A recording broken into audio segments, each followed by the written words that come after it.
Hi, Gaye DeRusso here. I'm going to take this off for the moment because nobody's here.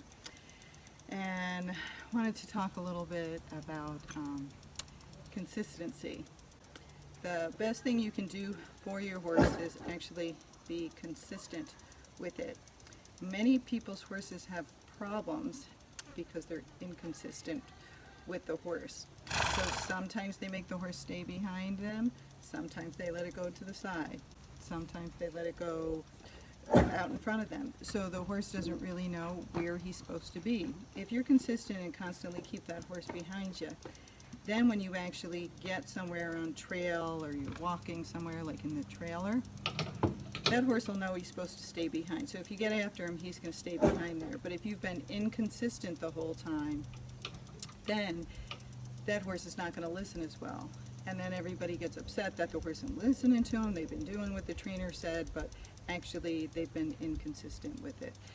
One of the things, trainers are consistent with their training techniques. So when you're inconsistent with your techniques, even though the trainer might have taught it to the horse, it starts taking training off, and the horse starts not listening as well because you're being inconsistent. So remember, be consistent when you're teaching the horse things and when you're doing things with them. Make sure that you always ask for the best performance out of them.